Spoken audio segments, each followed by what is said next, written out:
Vegeta and Bulma.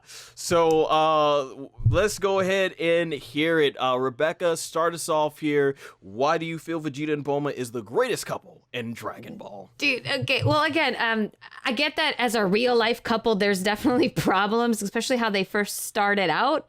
Where it's like, oh, is this Yamcha's son? No, it's this one guy. You know, I banged him, and kind of like, you know. So now you have a child together. And then, correct me if I'm wrong, though. They weren't married, right? No, not originally. No. Okay, not in the. So they weren't married, and then. Yeah, I don't think they got married until probably the like 7-year time skip. Yeah, the 7-year time skip. Because I think that's when she started referring to Vegeta as her husband. Yeah, that's what I figured. So okay, so they had a rocky start, of course, and then for a while, you're sort of wondering like.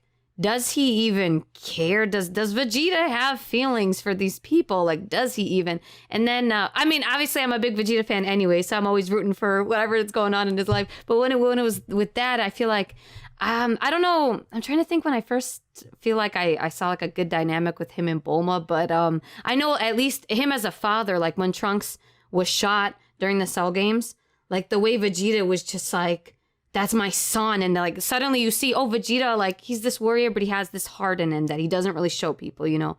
And so you first start seeing it then. And then, of course, I mean, I know I'm skipping way ahead, but the whole like, that's my Bulma, like the whole thing, like that was epic. And of course you can see how much he cared for her. And then you hear it a lot. And of course I love all the fluff in Super, like when she kisses his cheek and he's like, oh, what are you doing? Like these cute little moments between them, you know? And especially like when, I forget, what was that patroller like alien guy where she was going to leave with him.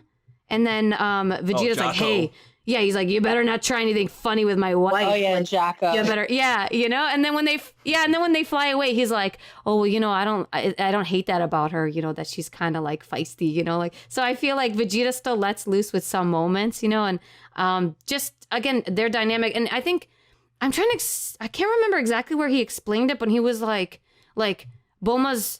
Her strength is different. Like she builds armor for me and she protects me, and that's why I don't mind that she's my woman. I don't remember exactly where. I think he was talking to Wiz. Wizzy? Okay. Yeah. Wizzy. Oh yeah, I think it's that moment when they were talking about Chichi and Bulma both being there because the Saiyans are such strong-willed people, or Saiyans as well. Bulma, it takes strong-willed women as well to be there, and that's what they were comparing Bulma and Chichi to. I know that. I think that's the scene. Oh, there was a strong-willed, but there was another time where I feel like Vegeta was about to fight or something was about to happen. He was like, "Well, that's why I don't mind that she's my woman." Like it was like almost like this epic moment. I can't remember. I don't even know. Did I make it up? I'm pretty sure it happened. I'm like, we get it. That's how he feels. Yeah, but you know what yeah, that's how he feels. We get it. So yeah, so for me, I really liked it, and it's like little funny things that Vegeta, like in Dragon Ball Z, he made this promise to Trunks, like, oh, if you could hit me, like we'll go to the park for an hour, you know. And then greatest scene. Yeah, and then in Dragon Ball Super he's like bargain cell. Yeah, so then in Dragon Ball Super when he's like, okay, like we have to go because I made this promise. And he's sort of like I was cracking up when they were like, the family was on one of those like tiny little choo-choo trains and Vegeta's sitting there like kind of like mad, you know, but he's still there. So I feel like he has this big heart and he kind of hides it. And then of course, how could I forget him as a father? Like when Goku's like, come on, let's go training. And he's like, don't you see Bulma? She's about to give birth. And he's like, so what? Like, why do you have to be here? She's giving birth, right? Like, you don't have to be there. So I feel like Vegeta had a good head on his shoulders, like, as a father. And, of course, yeah, like, he'll show his little moments where he really cares for Bulma. And just best couple ever, guys. Okay, back me up. Yes, well, 100%. Let me go. I'll go and Linux will tagged in. All right, yeah, go ahead, Linux. You're the Vegeta fan. Yeah, Linux, you're the big Vegeta fanboy. I'm surprised this did not make your number one, but go ahead, let's hear it. Me and you actually agreed to them being at number 2. Let's go ahead and hear it. Wow. The only reason why they didn't make my number 1 is because I feel that relationship is still playing out. Once again, we've seen the entire timeline from when he first hits Earth till currently in Super. Him and his interactions with Bulma. I even think on Namek, when he had the opportunity to kill her, he didn't. In the cave, he literally had the opportunity to just end Bulma right there, but he didn't. But one of the biggest things, and she just said it, and this is why it goes back to kind of, you can tell who cares for who. Vegeta got a whole Zenkai boost when Beerus hit Bulma. It wasn't one of those like, oh, I'm angry because you hit her. He's like, how dare you? Like, I don't care if you're God of Destruction, if you're God. They could have been Xeno. He literally would have thrown hands with whoever touched Bulma. And like, that just shows the difference in the level of care he has. One of the things, like I think it's because she challenges him too. We get to see that other aspect of Vegeta. Like, he's always been a prideful type of character. He doesn't like to be proven wrong. He always thinks he's right. He's pretty headstrong. And the fact that somebody like Bulma who challenges him, but not only challenges him, but makes him listen, the fact that we even get to see that means that there is some type of care, there's some type of attention that he always allots to her. And it's just nice to see that relationship kind of, you know, develop. Even one of the things that, and I always kind of get a little choked up whenever I see it, when he does the final explosion on Boo and they tell Bulma what happened, she's broken. Like, it wasn't like Chi-Chi when Gohan was banged up and she was crying and she kind of recovered.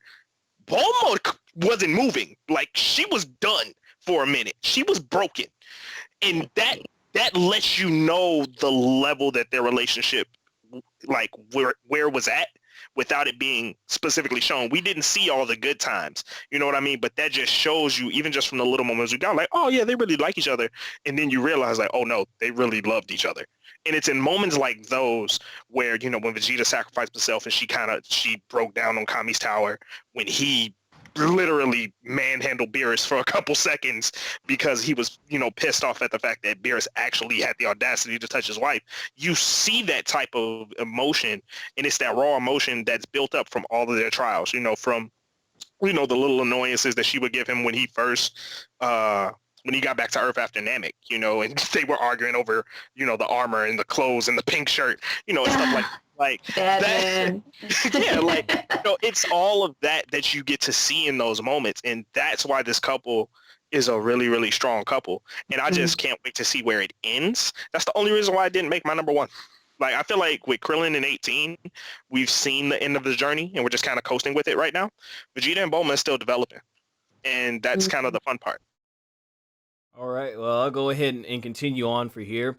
What I'm going to say is Dragon Ball Super really is what I feel helps this relationship and makes it rank very high for me. Because if we only had just DBZ to go off of, let's be honest, Vegeta was a jerk. Like, I talked about Goku being selfish, but he's a man-child. He kind of doesn't, he should know better, but he kind of doesn't. Whereas Vegeta was just, he did not care at all in Dragon Ball Z. If you go to that Cell saga, when Trunks asked him, why didn't you go ahead and save, you know, why didn't you go ahead and save Bulma, and, you know, and your son? He's like, you know, I really care about those androids or something like that. And it wasn't until you get to the Trunks death from Cell that Vegeta starts to finally change. And I love that going back into the fight with Goku the second time around, when he goes like, you know, he was the perfect warrior, cold and ruthless. He lived by his strength alone, uninhibited by foolish emotion.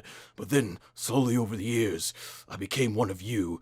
And what's his last thing he told Goku? Says, settle down, formed a family. I even grew quite fond of them. And that 7-year time skip is so important because remember, after Goku died, he said he lost the will to fight, which he obviously did fight, but man, it's like with Goku out of the way, you know, he really started focusing on Bulma and Trunks. And obviously, when you look at the way they react to him, even before the whole Bobbity taking over him, they love, just like Linux was mentioning, you could tell Bulma loved him, and she was going through mixed emotions. Do I bring Vegeta back because, you know, this is the person that's become her husband over the 7 years, or does she not bring him back because he just did what, like double genocide on a massive amount of people? And I just thought that was some of the greatest emotion. And Linux has pointed out to me several times, and many others, Toriyama, when it comes to Toriyama, Vegeta really is the greatest character development you've ever seen. And you start to see towards the end of the Buu saga when, you know, when he's like, what was it, Elder Kai? He's like, so Goku bribing me with boobies?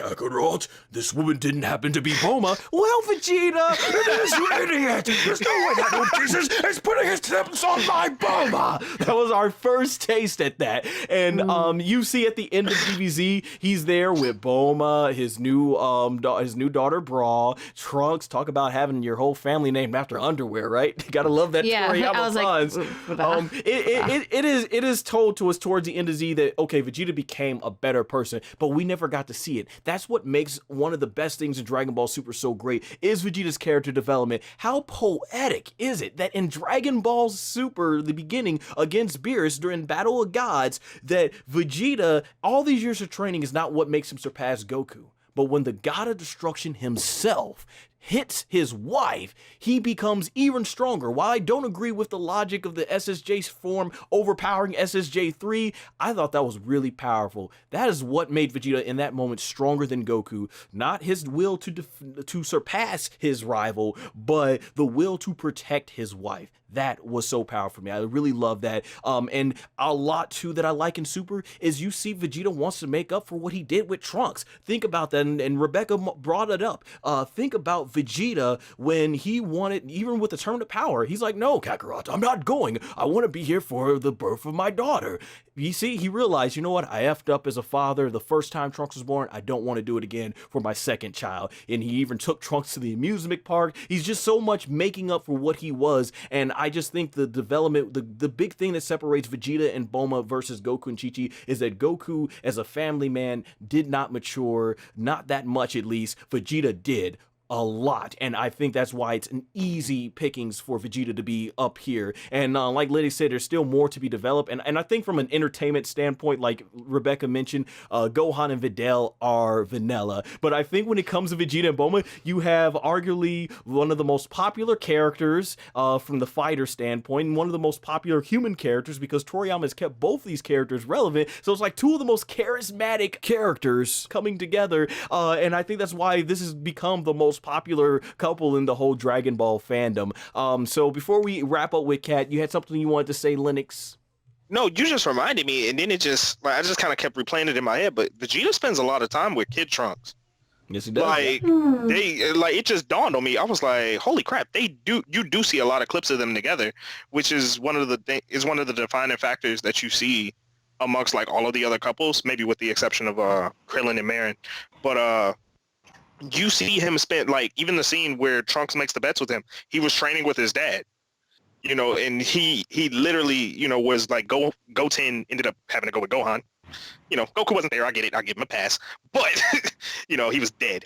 But you really do see, like, a lot of time being spent with Trunks. And even just for him to have the ultimatum of, all right, if you can hit me, we'll go to the park. You know what I mean? Mm-hmm. That's not something that you just do randomly. I'm pretty sure he's had bets like that with Trunks many a time. Because I think Trunks even says, like, are you serious this time? You know, like, you're not going to, like, bail out like last time. You know what I mean? So, like, that shows that he's done this, you know, on multiple times, either when they were training or out together, where he spent time with Trunks. So that's just one of the things that you see from Vegeta. Right, yeah, and I go back to that with Goku and Chi-Chi's relationship, is the fact that even no matter how many times Goku is gone, they still love him no matter what when he comes around, and I think that's the same thing can be applied to Trunks. Before Vegeta even hugged him once, he thought so highly of his father. You see it all, he's father this, he's like, my dad this, my dad that, and that's why I admit so much when he's like, you know, Trunks, I haven't held you once since the day you were born, and he hugs him for the first time, just, man, good stuff. Yeah, so great. We can really tell that, I can tell among this panel that the Vegeta's character development and how it ties into what Bulma has really emotionally affected us all as Dragon Ball fans. Kat, go ahead and finish this off. Okay, so I have a lot of feelings because I love them so much that I had to get them tattooed on me permanently because I love them. Nice. Let me try to get all my feelings. So one of the reasons that I was first attracted to Bulma and Vegeta as a couple was less about what I saw and more about what I didn't see. I think like everyone else, you're like, how the hell did they get together? How? Please explain, like, how this ruthless killer, because they just immediately go from Vegeta touching down and next thing you know, Bulma has a baby it's Vegeta's and he's gone in space. So you're like, what happened? But even before that, like how Linux was pointing out, like how he could have killed her on Namek, there were subtle parts where you could see that there was some interest forming. If you take it back to when they first got, forget the ocean dub of you and that hot girl when they're on Namek, but canon, when Vegeta comes back, this is someone who we've seen so far, is ruthless, doesn't like back talk, right? Nappa could never say what Bulma has said to him when they get down and they touch down back on Earth, where she's like, hey, homeboy, why don't you come stay with me and don't even, think about touching me. If anyone else had said that to Vegeta, homeboy, yeah, I remember that. Homeboy, yeah, Vegeta would have had a lot of issues, but for some reason with Bulma, he lets it slide, and I think it's because Vegeta starts to respect Bulma immediately. Like he says in Super, Saiyans are attracted to a woman who has a lot of, chutzpah, a lot of spunk, and a lot of feistiness. So here's this woman who's clearly hanging out with Saiyans. She's on Namek. She's dealt with Frieza. She's in One Piece. She's not crying on the ground like, oh my God, I just had to fight Frieza. It was terrible. She's having a good time. She's still showing out this banter that's really flirtatious. And then he finds out on top of all of this, she's smart. And not just kind of smart, but she's rich because she's smart, because of her family smarts. This is someone who was with the Galactic Patrol. So he's seen the best of the best. Frieza's not hiring, just your run-of-the-mill scientists. These are really highly educated, respected scientists who are also really awful people. So on planet Earth, Bulma's the equivalent of who Frieza would get to work on his ship. Bulma is someone who probably the Saiyans would say, yeah, come help us out. Come help build things. So Bulma, in a lot of ways, is exactly what Vegeta would respect just on paper. And Bulma looks good. So their dynamic makes a lot more sense than Yamcha and Bulma. If you remember back in early Dragon Ball when Puar did not like Bulma, when he was telling Yamcha, I don't know why you're dating her. She's crazy. She's feisty. But Vegeta can match that. And then if you add into I'm going to think a lot of fan fiction here because a lot of us were fascinated about what happened during, that they got together. Trunks says that they got together out of loneliness, right? So you have Bulma, who's now all her friends are off training for Cell. Yamcha's not around as much. When he was around, he probably wasn't as emotionally involved because he's Yamcha and wants to be flirtatious. And then you have Vegeta, doesn't like anyone here, doesn't really trust anyone here. He's staying in her house. Probably the only person that he does respect is Bulma. They talk a little bit more. They get together a little bit more. Probably Bulma starts to show Vegeta, okay, maybe around this one Earthling, I can kind of let it down until, the hanky-panky happens, and here you go, Trunks. But at this point, Vegeta isn't ready to be a family man. He's not ready to be that. He's still held on to, this anger of Goku and wanting to surpass that. So, of course, he's not going to be all willy-nilly like, yeah, that's right, I'll be a family man now. It's like you said during the 7-year itch where he says, I'm not going to fight anymore.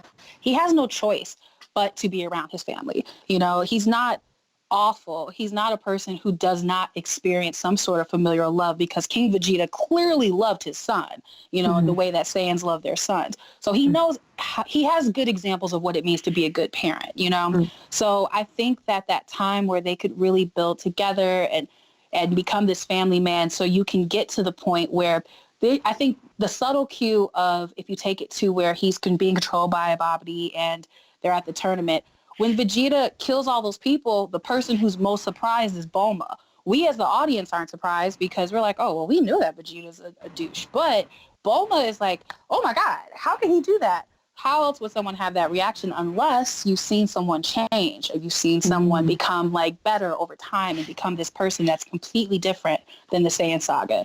And like you said, Linux, I don't think that their story is done. I do love what Super did for them, those really small moments. Even something very subtle is if you take whose birthday party was it? I can't remember, where they had Beerus trying to pretend he was, what's the nipple guy's name? Monaka? Monaka. Yeah, Monaka. When during that wasn't it Marin's? Was it Marin's or Brawl's? It was someone's birthday, but there's this small scene that's really poorly drawn where Vegeta is protecting Bulma. He has her about the middle and he's kind of holding her away. Little small things like that makes you realize that he's really attached to Bulma. He's not just Trunks. she doesn't just become like, oh, the mother of my child. She's probably his best friend. She's probably, you know, the person that he respects the most on this planet. She's, once again, she's Bulma. She looks good, you know? Like, and even in the Broly movie, I love when she's saying, oh, I want to be 5 years younger. And Vegeta makes this face like, you look fine the way you are, you know? Those little things like that, that's why they're my favorite couple, because the characterization and the character development for Vegeta, everything actually can be attributed to his family. It's not because of Krillin. It's not because of Goku. The only factors why Vegeta became a better person over time was Bulma and Trunks. They get all the credit, in my opinion, because I would agree with that. yeah, and that's great. Like, that's fantastic. The two people, this girl with a nasty attitude that couldn't make it happen with Yamcha, that we've seen, you know, constantly butting heads, changed the biggest villain that we've seen, aside from like Frieza and Cell, like one of the biggest villains that we've seen so far. She changed him just by having his baby and being around and probably not taking his bull crap. That's what, and he listens to her. Anyone else can't say the things that Bulma says to Vegeta, even in Super, when he's late to her birthday party and she screams at him on the phone. What's he do? He goes to her birthday party. You know? Yeah, he's like, whatever. He tells Goku at some point, don't even try to argue with Bulma. She's just going to do what she wants. Vegeta, the same dude who, like, when Nappa tried to say something, he's like, are you saying something to me? This 6-foot tall guy with muscle gave Vegeta an attitude, and Vegeta was getting ready to obliterate him, but Bulma's screaming at him. He's like, guess I'll go satisfy my wife. No big deal. I just can't. I have nothing but good things to say about them. I think, honestly, out of any anime I've seen, they're the most interesting couple because there's not a lot shown. So you're just kind of left with these puzzle pieces to put together, or Easter eggs if you play like Xenoverse and all the even fighters. They have those moments where you get those little Easter eggs. I think that they're intriguing because you don't see it. And then when you do see it, it just confirms what you thought was happening in the first place. So I love them. That was beautiful. That whole thing, that was just beautiful. Very well done. Every word. I'll add on to, I do think Goku had a huge help in developing Vegeta as well, because everybody called him jerks. Goku was always the one person that never let Vegeta really get under his skin. I think Vegeta, Bulma, those two really saw the best, and you had Trunks. They all three saw the absolute best in Vegeta, and eventually, it took a long time, but eventually Vegeta reached the mountaintop finally, and just becoming a better person to what we saw today. It has been an absolute pleasure talking all the 4 main Dragon Ball couples with you all. I had a lot of fun with this discussion. I hope you all have a lot of great time watching this or even listening to this, and hopefully it takes your mind off of what's going on in the world today. So hopefully we provided a great entertainment for you in this discussion.